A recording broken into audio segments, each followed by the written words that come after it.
This week is Parshas Korach, and after last week, we have seen how basically that the you don't need the Erev Rav. I mean, the truth is the Erev Rav were probably the main influence for what was going on in with these Parshiyot. They're probably behind the scenes. Certainly, in Parshas Behalotzach, they're the main instigator in the parsha, the man and all that, and even though they don't really show up, they're not mentioned in last week's parsha with the Meraglim and this week's parsha with Korach. Nonetheless, they're probably very, very mashpia, and the same way, for example, we were told to get rid of the Canaanim, and if we don't get rid of all the Canaanim once we come to Eretz Yisrael, then they're going to be a thorn in our eye. They're going to be a problem. They're going to meaning that they're going to affect our perspective. They're going to, it'll have an effect on us over time, and eventually we start to absorb even a little of the thinking, which is not as bad as what they have, but nonetheless it does corrupt the approach to our life.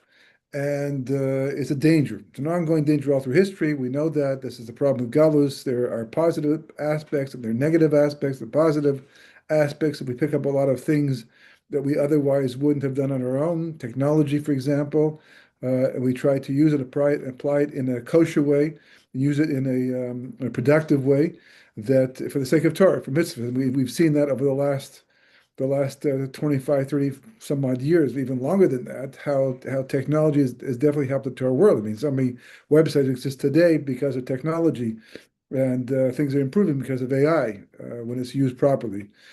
But the negative aspects, of course, is that it plays to people's yetzer haras, and people who are spiritually vulnerable can fall prey to things and they shouldn't. And as a result of that, they get impacted, and then without even knowing it, the divorce rate is very high, or higher than it was in the past in the Torah world. And one of the reasons is because of how the effect that the internet has had in families.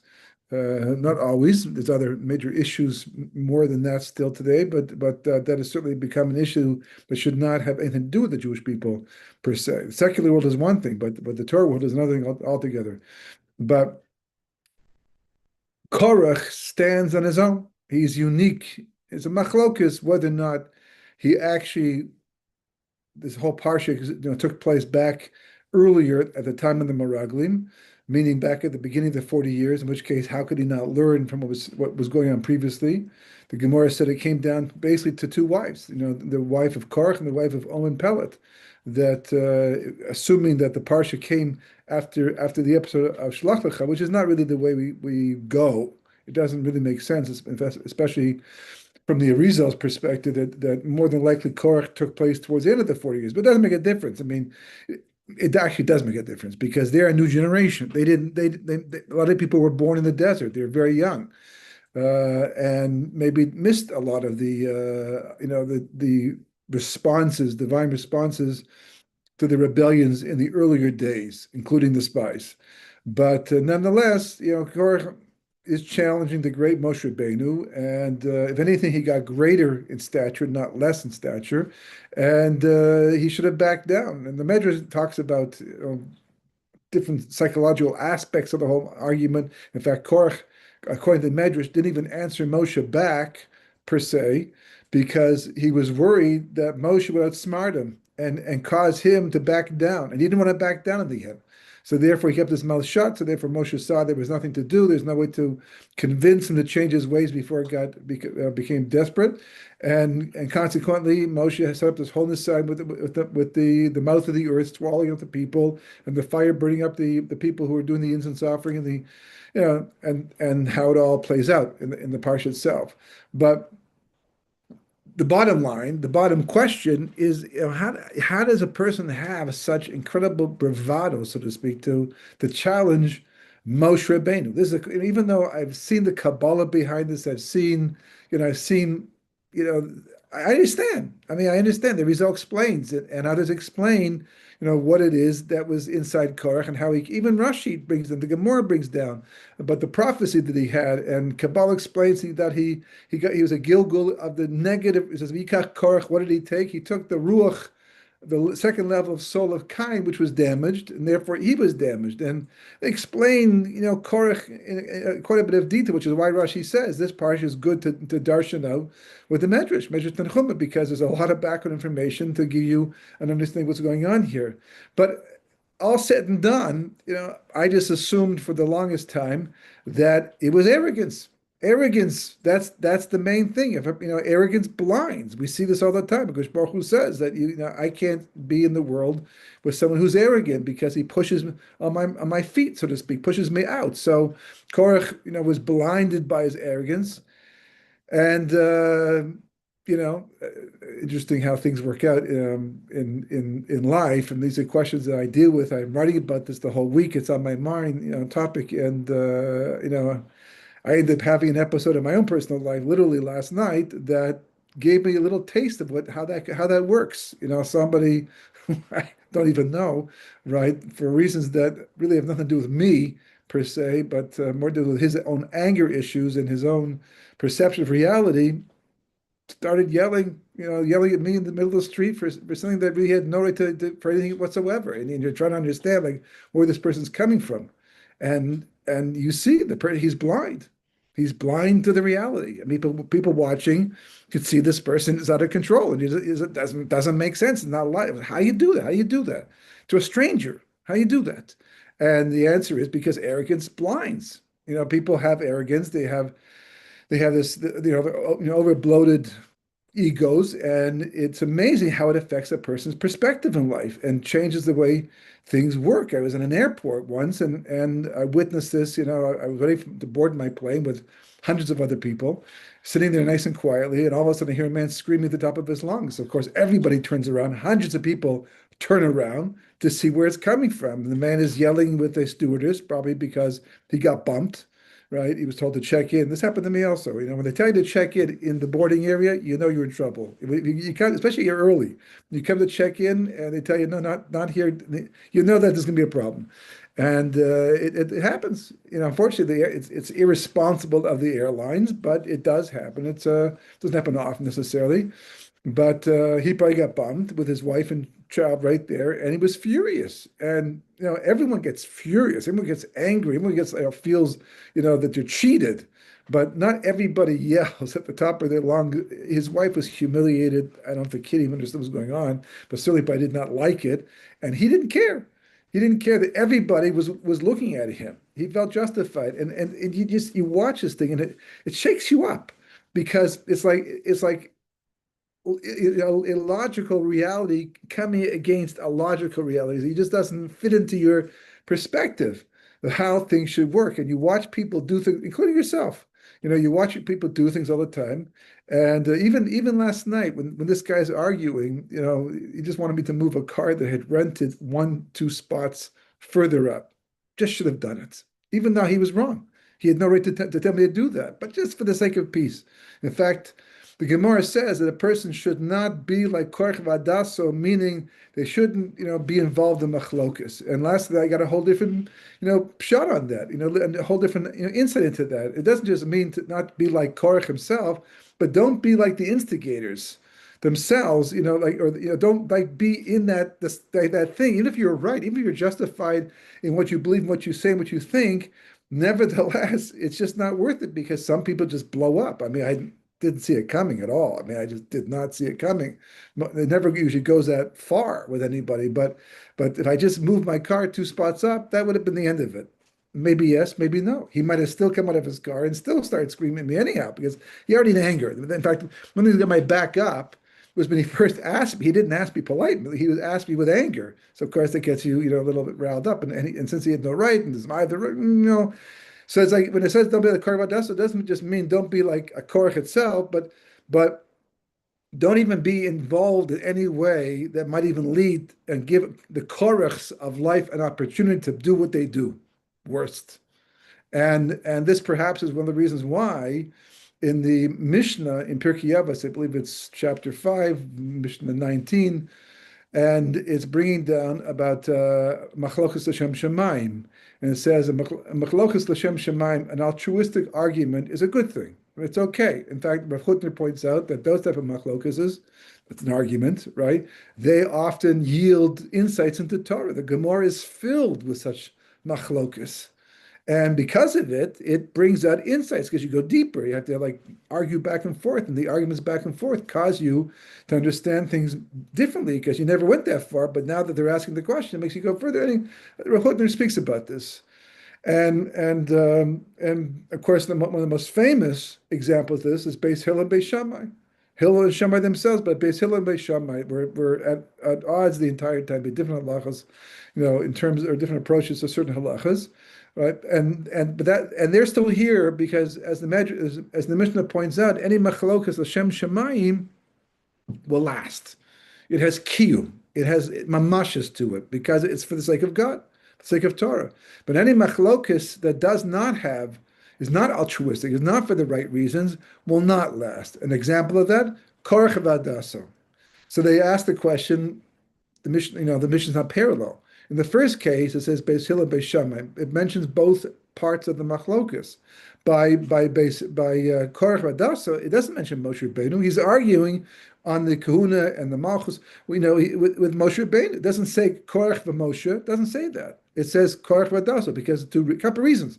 The main reason they bring down is because it not being L'Shem Shemaim, it means it didn't make a difference who Korach was arguing with. He was just arguing. He was just, defending a position or taking a position, being aggressive about it, and it's as if Moshe was not even there before him. That's one aspect of it. The other aspect, based upon this insight, is that Moshe purposely didn't do that which would bring out the machlokas. Korach had to do it on his own. That's how committed he was to it. That even though Moshe, the Medrash says, Moshe says, fine. You want everyone, everyone wants to be a Kohen over here? Fine, let's all be Kohanim. Let's see what happens, okay? Everyone tomorrow will be a Kohen. You bring the censer, the fire pans, and we'll do the Katoris like the Kohen's supposed to do, like you're asking for, and we'll all do it together, happily. Let's do it and see what happens, which is maybe why the people later on complained that maybe Moshe shouldn't have done that. Maybe Moshe should have stood up and said, no, you can't do it. And then they would have all died. But that was not, they're wrong. I mean, Hashem proves them wrong later on. Jewish people are amazing when it comes to things like this. Like, don't we ever learn from anything in the end? And that's an important question. We'll come back to that. B'ezras Hashem, don't we ever learn from anything? And so what the Mishnah is telling you that Moshe did not trigger this machlokas. Korach literally had it on his own amongst him and his Eidah, his community that were supporting him, and they were the source of their own downfall. You cannot blame Moshe Rabbeinu. You can't say, Moshe, maybe you shouldn't have said that. No, he did everything the way it's supposed to be done. And again, the cause of it, arrogance. Arrogance. Where does arrogance come from? So, we eat matzah during Pesach because it takes out the Yetzer Hara, so to speak. The yeast is compared to the Yetzer Hara, and the same way that yeast bloats wheat, bloats a dough to make it into bread, it causes air to be infused with the dough to make it rise and all that, right? Likewise, does the Yetzer Hara artificially bloat a person's ego. So you see, it's an ongoing problem for everybody. It's just a question, to what extent, how much. Korach was an extreme case, and last night I witnessed another extreme case of it. And you see this all the time. There are people who are saying and doing things, and in public, and you say to yourself, "How can you not see?" Obviously, when somebody is mentally, not well, then they don't have that social barrier, so to speak, to stop them, to keep them in place. One of the main things about getting older, really, like into the 80s and 90s a lot of times, is that A, you get tired, B, your brain doesn't function the same way anymore, things start to slow down. And a lot of the times during our youth, when we felt like doing something that could be embarrassing to us later on, right? Even last night, now I stayed calm, but still, just didn't feel completely right to be there, even arguing the point that perhaps even made sense. But we know there's limits. You hold yourself back because, and if you don't, people wonder about you and they sent you to anger management and things like that because it's just not right. That's not the way to function society. But as you get older, you see that a lot of the barriers, and the boundaries break down, and all of a sudden you find people in their, later years begin to act like children. It's not that they weren't always feeling this way about situations. Sometimes, yes, maybe a lot of frustration can develop as you get older, but a lot of times we all feel the same frustrations. It's just that we know we can't do it that way, so we hold it back. We have that restraint. That part of the brain is still functioning to restrain us, but those restraints start to disappear. The problem is when you do it in Korach's age, right? When you're still young enough. When someone who's in their 80s and 90s, acts that way, it's not great, it's not nice, but we understand. We can put that in place. We can see where that's coming from and why it might be there. It's embarrassing for the person, perhaps, but maybe it's not. But when someone does it who you expect it to be normal, who should have that sense of decency and politeness to deal with an issue, and they don't, then you start to wonder about them. Then you start to wonder, what's really going on. And again, that's the problem with arrogance. But it turns out that that's not the root cause. That's not the root cause. I'm going to read something to you right now, and I don't like doing this so much, but it's just, I think it's important to do it because it's going to raise an issue, a very important issue to do with the times we're living in right now, and why we're not responding to it. And it's unbelievably tied to this week's parsha, just that you don't see it coming from this direction. But it's the same shorsh of the problem, right? And I got this morning from a friend of mine who's quite reliable. So if he sends it to me, I assume that he trusts the authenticity of it. And actually, it was sent to him. I think he's part of a mailing list of Alan Dershowitz, the lawyer, right? He's also advocate for Jewish things and stuff like that, right? And it was sent to him as part of his mailing list. And the caption is, "This could have been written by Joseph Goebbels in the 1930s. Is this guy for real?" That's what it says. What's written over here. I'm just going to leave out the guy's name because I don't want to have mentioned it, even though it's an open letter, right? But he writes and he starts off by saying Alan, assumedly Alan Dershowitz. And he says, like many, I am pleased to see that Zoran Mamdani will become the next mayor of New York City. Below is some inside information about Mamdani. Mamdani is the future of the Democratic Party. Young, non-white immigrant background and a champion of social justice. Warmongering, old white neoliberals like Biden are the past. And Mamdani is not afraid to go after genocidal fanatics like Zionists. In fact, Mamdani has promised to make New York City a beacon of human rights. The hypocrisy and the inconsistency and the lies they just ooze out, right? Under Mamdani should in no way tolerate genocide Zionism. Okay, I mean, it's so far from the truth. It's like so incredibly black to the white, and yet this guy is buying it and believes it and is pushing it. Okay, it's time to celebrate, but also be realist. There will be setbacks, but Israel and Zionism will eventually be defeated. Just play the long game.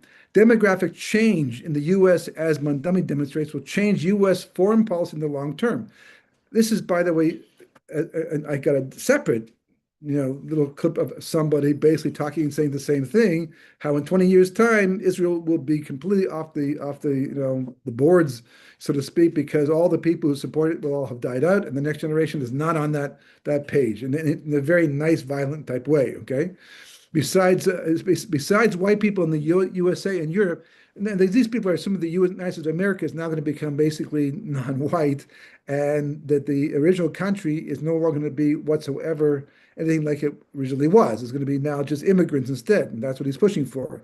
If you want to change foreign policy, support mass immigration into the USA. More Palestinians, of course, more Muslims, people who are going to basically support this type of point of view. Change the demographics to change U.S. policy. It won't be U.S. policy anymore. It won't be United States. As friends from whatever, and this institute recently said, if you are against Israel, the number one thing you can do is support mass immigration into the USA, demographically transform the USA, and it will become vehemently anti-Israel, which is anti-Semitic, but anti-Israel. Okay, Israel, as it is an ethno-nationalistic genocidal regime. cannot be allowed to continue to exist. It's like this guy lives in a dangerously different reality altogether. I mean, just completely out of the world. I mean, but this is a guy. I mean, this is nothing new about this in a sense because we've always had people saying and doing this. People, these are old found traditions going back maybe even thousands of years, certainly hundreds of years, and certainly since the state was born. There's no the jealousy, the hatred, whatever the cause for it. The difference is that social media has the growth of world population has been its and of course the increasement of stupidity and morality in the world.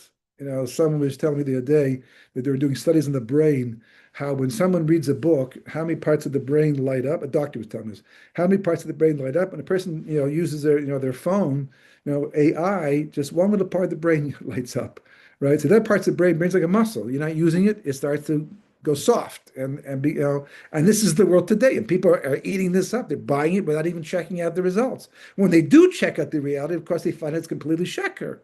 But it's one, two who do that. The rest are just prepared to accept and believe it, right? Why do I care so much about? Oops. Why do I care so much about? I lost my spot here. 1 second. Why do I care so much about defeating Israel and Zionism? Here is why. As an immigrant, DACA recipient and human rights organizer, which should make him grateful and make him humble, but that's not what happened. It is my duty to side with good and call out evil. So then he should just simply lock himself away. But that's not the way he sees it. This is why I must call out Israel. Israel has already slaughtered over 40,000 Palestinians, mostly women and children. Of course, in the war they didn't start, and their hostages are still nothing about that. Nothing about their hostages, the brutality, none of that stuff. Incredible. Now, Israel's trying to start World War III with Iran, a preemptive strike, but who cares about that? To be blunt, is a genocidal terrorist regime. Israel is one of the most evil regimes ever to have existed. If you want this letter, you can probably find it online. I'm sure it's there. Otherwise, write me, I'll give the rest of it. But he goes on to say here, he says, what we have to do, he says, is we have to separate the good Jews from the bad Jews. That's what he says, okay? Good Jews will call for an arrest warrant for Netanyahu and to bring charges of genocide against him. This Mamdani apparently said that if Netanyahu would have come to New York, he would arrest him, even though there is no arrest warrant for him, but he would arrest them. So he's clearly buying into all this, right? Good Jews will call for arrest warrants for all members of terrorist organizations. We don't have any, okay? Like AIPAC, which is a Senate, lobby, and ADL for election interference, genocide, and intimidating critics of Israel.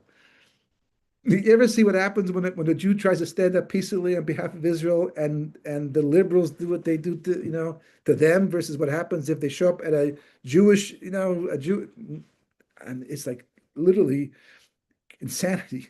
Good Jews will call for a regime change in Israel, like putting leftists in power. We need international coalition to rain missiles and even tactical nukes down on Tel Aviv. This corrupt, evil regime must be stopped at all costs. Good Jews will call for Zionists outside of Israel to be arrested, charged with genocide, and their assets seized. You could get the idea. And now you understand why the heading is, this could have been written by Joseph Goebbels in the 1930s. Is this guy for real? Now, the truth is, I thought of writing, Mr. Dershowitz and asking him, okay, so are you calling for mass emigration from the states to Eretz Israel, or are you just going to go the same path that the Jews would in the 1930s when Joseph Goebbels did write this, right? And in Egypt, they did the same thing as well. And in Europe, just expands and gets bigger and bigger. First, it was just Mitzrayim, and then it was Europe, and now it's the whole world, right? Are we just going to stay still? So I ask people, what do you consider to be one of the most instructive sukim in the entire Chumash? The Chumash has, 85,000 some odd psukim, 300,000 letters, a lot. And a lot of them are just telling you about the mitzvahs. A lot of them are giving you mussar and warning you. The Shema talks about what's going to happen to you if you don't keep Torah mitzvahs. But what perhaps is one of the most important warnings the Torah offers us, at least in terms of exile and how to behave when we see certain signs of what's going on in the world. And people think about it, and they think about it, and they think about it, and they have different suggestions. Everyone's got some answer to it, but no one gets the one that I'm looking for. because even Rashi doesn't say. I mean, they talk about it, the Gemara talks about it, but doesn't explain really what that verse is telling you. And one of those, what are just three words, but three really important words: Vayakam Melech Chadash, and a new king came into power. Now, of course, Rav and Shmuel in the Gemara, Amoraim, who argue a lot, the Shem Shemaim, right, are disagreeing about whether this is the same Paro who changed his mind and his ways, because originally he didn't want to do it, but then he was coerced into it because he lost his job and he wanted it back. So now, money and power will change a lot of people, as it did him, and he became the evil emperor that he became. Or was he actually a new Paro? The other one couldn't, carry out the genocide and all things that they wanted to do in Mitzrayim, and they found all kinds of reasons to treat the Jewish people as being subhuman, etc., etc. It's amazing how these people are copying the Nazis, to such an incredible degree, and they call us the Nazis. They're the mirror image of the Nazis. This guy is a Nazi. He's a Nazi, okay, but he's not. He's not. A socialist. In Germany, so we don't call him that. But Nazi is just a concept. That's what this guy is, and this mayor of New York, if he buys into this stuff, then and it says the Jerusalem Post, published that a lot of Jews are feeling very vulnerable because of his being, in office right now. Like 9 million people in New York City, if not more, and a lot of Jews concentrated in New York City. And all of a sudden, everything's just shifting. Hitler in 1929 was still just a barroom brawler. He was just like, he was an artist. He was, he wanted to get an architecture school and failed and was rising in power and getting more support, but no one paid attention. They thought he was a meshuggah. They thought he was somebody, he would never amount to anything. But the Chafetz Chaim felt differently. He was saying that millions are going to die and no one is doing anything about it. That's what he was saying. He saw it. Not that he saw that Hitler, Yamach Shmo B'Zichro, had koyach. Not that he saw him as being a brilliant, strategizer in terms of taking power, burned the Reichstag, to force his way in, to make it look like it was they needed a strong leader, but he was the one causing the problem in the first place. An old strategy for people like that. Not that he saw him as being somebody who could brilliantly lead the German people, and to rebuild themselves. And no, he saw the hand of God. He saw V'yanka Melech Hadash.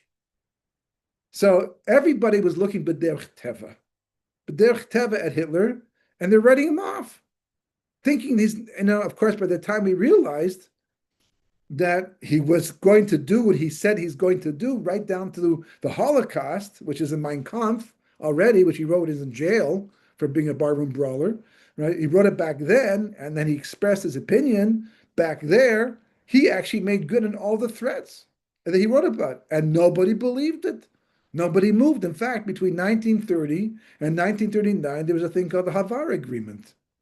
And the Havar Agreement was basically an agreement, a weird, hashkachadik agreement between the Nazis at that time and some Jewish agency, people involved in trying to get Jews out of Europe, and they agreed to allow the Jews to leave Germany and pretty much most of what they had, and I mean it would never have happened after 1939, but it happened especially since the British were putting a hold, they were stopping it. And of course, we have our own, Jews who try to stop it too after the war, right? But the 60,000 left. They took up, the offer. They came and they survived in Israel. It was close call here too, but Baruch Hashem, miracles happened, and we were saved from the war to a large degree. And hundreds of thousands apparently stayed. They put in Germany, and why? What was their svara, according to what I read? Because they said things like, we're just as German as the next German. We're just as German as the next German. And therefore, we deserve to stay here too. And when religious Jews, because they're so obviously Jewish, were being carted away by Nazi secular Jews who had given up everything, abandoned everything, thinking that by being so secular and so assimilated, that they would somehow eradicate their bris milah and eradicate their connection to the Jewish people, and that Hitler would see that and therefore leave them alone, found out differently. And hundreds of thousands of people instead died in the Holocaust because they chose not to leave, not to take the offer that was given to them to emigrate to Eretz Israel because of entitlements. Entitlements. It's coming to us. Last night, this guy had such an incredible, intense sense of entitlement that was not his to have at all. I was parking in a place that had nothing to do with him. But he somehow had it and felt it was justification to make a fool of himself in public, right?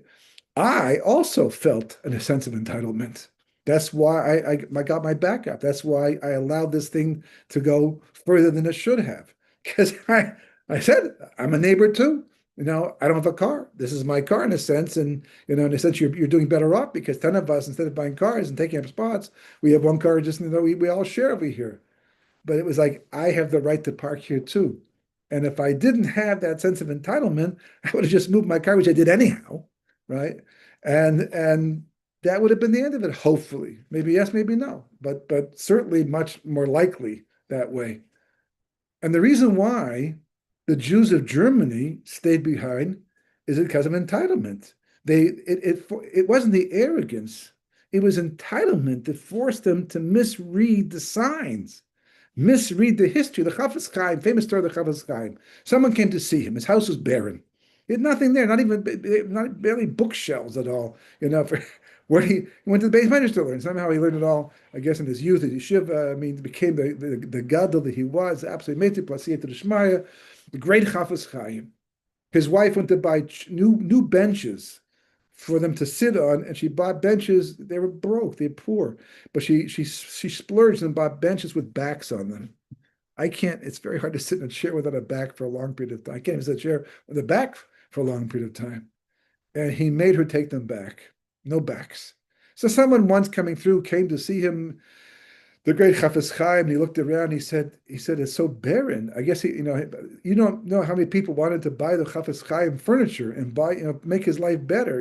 Every other society, religions, the sheiks, the Khomeinis, the president, the prime ministers, they all live wealthy lives because it's part of the office and but not these tzaddikim and gedolim. They don't want to take too much out of this world, more than they have to do their job.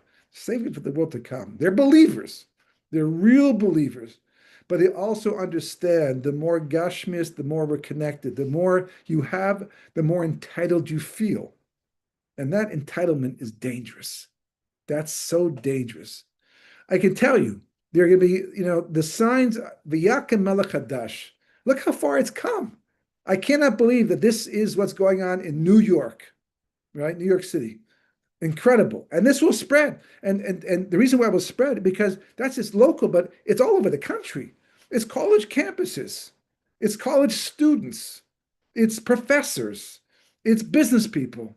You name it. And of course, our own as well. But that has more to do with Erev Rav, which I wanted to get into, but sort of sidestepping for the time being. But you don't even have to get into the Erev Rav. Or maybe that is also the Erev Rav, because as you see, in the beginning, the Chumash, the Erev Rav, is separate from the Jewish people. We know who they are. We can point and say, that's the Erev Rav over there. They did that. The Torah calls them this and it calls them that, but they're identifiable. Then, of course, when the Chumash closes, we don't know who they are anymore. They become part of the Jewish people. They come into the land, they intermarry, and now maybe we all walk around with a piece of Erev Rav. The way that the Zohar defines the Erev Rav in the garage just echoes exactly what the Zohar says. It's very easy for a lot of us to fall into that pattern, because one of them is a person who wants just to be famous. He wants to make a name for himself. It comes from the old days, but it now applies to the new days. When you do something to make yourself famous, right? For example, build a shul. That's what the Talkma Devash uses as an example, right? You build a shul, or you have a Sefer Torah written, which is a great thing. This is a holiness, right? Except not for the reason that you're supposed to, only because people will point to you and say, he dedicated, he donated it, and that's what he wants. That makes a person the Erev Rav.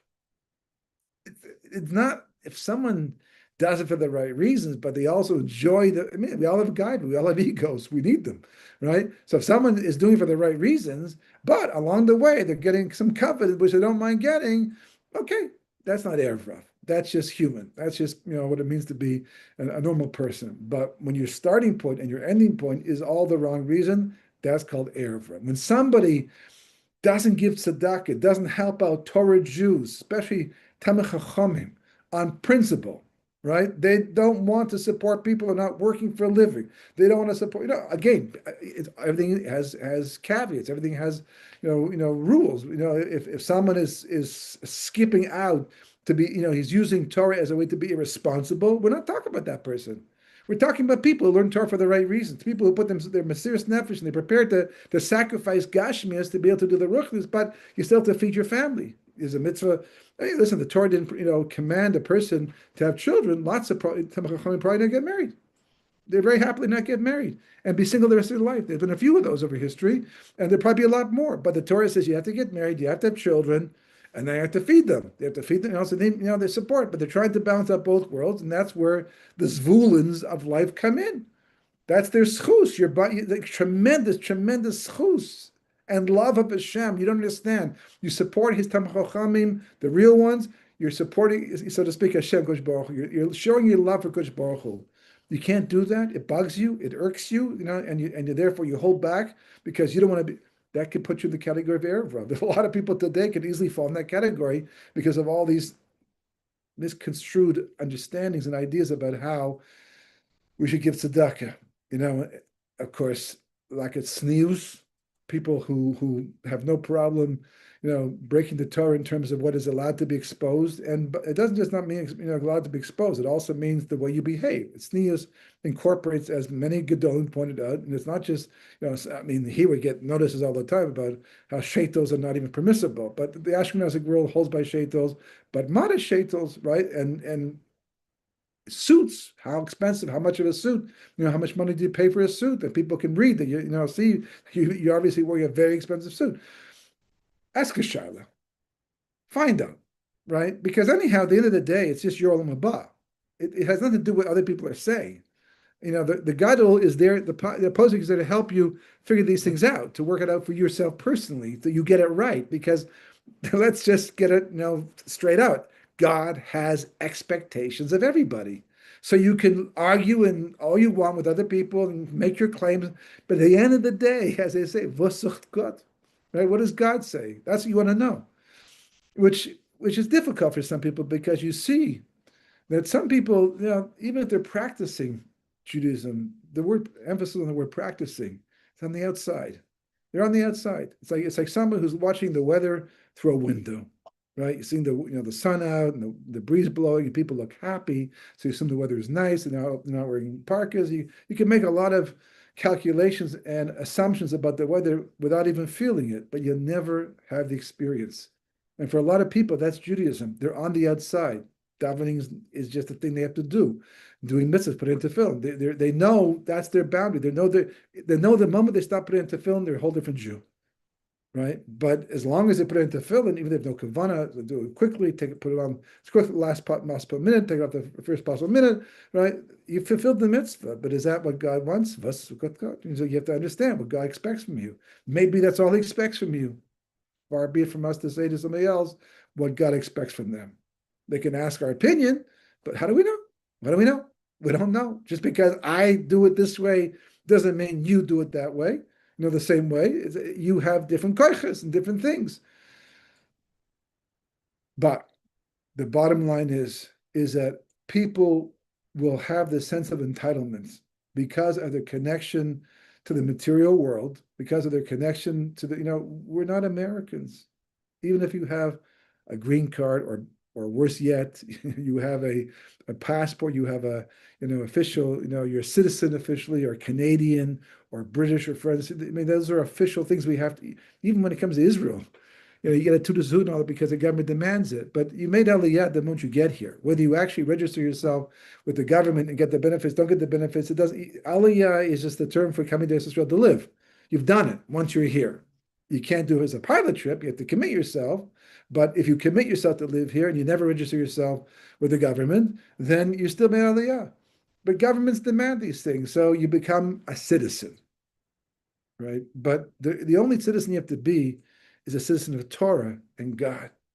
Because, and this is what the Seder is telling us. The Maharal makes this point, but it just becomes more pronounced now in our generation, this time, because of what's going on in the world. And he says the only reason why the matzah is there, it's called poor man's bread, because a poor man is not tied to any one particular place. He can pick up and go at will, but not a person with a house and property. He's got to sell it first, or at least at some point in time, unless he's rich enough to go move somewhere else and still own his house. But that's not the average person. Most people want to sell their house before they move somewhere else. And they get tied down. I mean, people got tied down in Europe.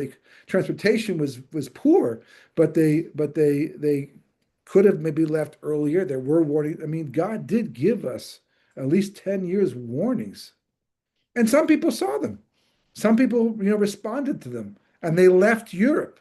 The 60,000 who left Germany, others who left the rest of Europe. I mean, look at France. France today is a horrible place for a Jew. Yet Jews are there. They see it. They're putting up with it. What are they waiting for? What are they waiting for? Well, there's still work to be done. I'm doing good work. That's one person said, I'm doing good work. Yeah, no one denies that. You're doing great work. Okay. If you're prepared to die in the process, kol hakavod. It's like maybe big Mesiras Nefesh, in the Kiddush Hashem, hopefully, but it's not called suicide, but it's not gonna get better. It's not going to get better. It's getting worse, and it's getting worse, and it's getting worse. At what point in time do we finally say, "Oh, v'yakem melech hadash"?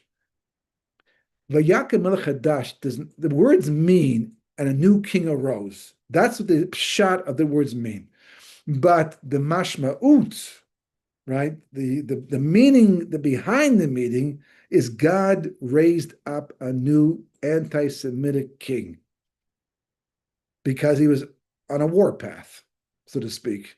He had an axe to grind, if you will. Meaning, there's a guy last night definitely had an axe to grind. I mean, the things that he said and what came out had nothing to do with me. He's obviously angry at a bunch of people, and CityCar itself, which is the company, and I was the lucky guy to be there to receive it all. Hashgacha pratis, of course, Baruch was answering my question. You have to be careful what you wish for. You think about something long enough, you ask enough questions. Hashem says, well, if you want to know, I'll show you. It's an educational thing, and I'm grateful for it. Just that emotionally, it's a little hard to deal with sometimes. But at least I live in Eretz Yisrael, Baruch Hashem. At least it happened in Eretz Yisrael with a Jew. It's much different in Chutz La'aretz, and you're watching it transform. So people will say, he's just the mayor of New York City. Come on, Trump is still president. He's still pro-Israel. Look, Israel went to war, and he supported it. Today, in Mitzrayim, that day before it all happened, everybody was fine. Goshen was like Eretz Yisrael in a sense. But we moved out, in different places, and eventually that all collapsed. And the starting point, the Torah tells us, V'yakam melech hadash. That was the starting point. So it's telling you the moment you see a melech hadash rise up, you have to understand that God's sending a message. It's not the U.S. government. It's not, the local. He got in because he was voted in. It means a lot of people voted for him, which means a lot of people don't mind his policies, which means you're living next door or in a city with a lot of people who buy into his anti-Zionist principles and ideas, which puts you at risk. At what point do you leave? Well, we just never learn. Maybe because it's too far between, the crises, although, between Europe and Nazi Germany wasn't so far. Even the Catholic Church had a major role in what the Nazis did, a major role. So we're used to that. We saw that. We've been warned the entire time. Hashem he doesn't just spring; he's always bringing warnings on us. And you have to see that Korach had tons of warnings. He had a prophecy. The prophecy was that great people were going to come from him. So he thought if great people were going to come from him, then it must be that I am destined for greatness myself. So that's what gives me the wherewithal, the standard to Moshe Rabbeinu. His prophecy was true. Whatever he saw was true, but his interpretation was wrong because it came from a sense of entitlement. And that's going to be our homework, so to speak. Last night was an eye-opener for me, but not the way that I originally thought. not because of what I was exposed to, but what it reflected back on me. Just the whole idea. This shear is actually altered somewhat from what I planned to do when I first decided what to call it back at that time, because of what happened last night, because the insight became such an important one, such a powerful one. And then, of course, as Hashgacha Pratis will work, and it does this all the time, it's absolutely uncanny. You see the head of Hashem, I get this letter, which I don't get very often, very rarely. And it's right to the point. It's right on target to this whole discussion. And you start to see how this, that's what's rooting this entire world. The number one thing destroying society is everyone's sense of entitlement, that I have it coming to me, and therefore I can fight, is my right. Who says? And did you take into account the bigger picture and the effect of mankind in society? No, people don't do that because all they care about, they're blind. I mean, this is blindness. This is worse than blindness. At least a blind person waits to find out what he's not seeing. He doesn't start projecting onto reality the wrong thing because he can't see what the right thing is. This is worse than blindness, but it's coming from hatred. Jealousy probably also, right? It's not coming from truth and facts because it's just so clear. It's just so obvious. When they arrested this woman, whatever her name is, off the coast of Gaza, and they brought her in, the Israelis tried to show her videos, footage of what happened on October 7th. And she refused to look. She refused to look. If that doesn't tell you everything, she probably said it's propaganda. You made the films yourself, but very hard to stage this stuff. Very hard. It's worse than a horror movie, and they wouldn't look because they don't want to see.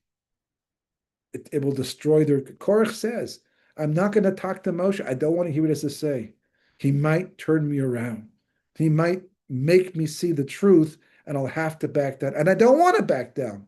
So I'm not gonna listen. So of course, trouble is until Hashem probably, finally lowers the boom, and this is the midbar, there's prophecy, God was obvious, so repercussions were quick. Hitler had to kill himself in the end, assumedly that the story is correct, and burn himself and watch him, just like in World War I. They thought the war would last 1 month and they'd be done. 3 years later, there was no Germany left because of arrogance and entitlement and all these things. And likewise, Hitler, the Nazis, and all these people got hanged. Right? For all they got hanged. They got killed or shot or hanged or jailed. Right? Some got escaped. Okay, you can't get everybody. Eventually, some were cut up with, but it failed. God does lower the boom on the evil people of history over time, but until He does, 6 million people died. Okay, Kabbalah explains why it had to be, but hurts. It's painful. But the starting point is just ask yourself, what is my sense of entitlement? What do I really feel I have coming to me, and how does it blind me in life? And then you can start to protect yourself from the evil course of history. Okay? For all of Klal Yisrael, Hashem should protect us. We shouldn't have to go the full distance to find out what all this means, but rather Mashiach Tzidkenu should come in our time now. Hopefully we've done our time, and certainly if we beg for it enough and we want it enough, just focus on it enough that we can be spared what's happened in the past.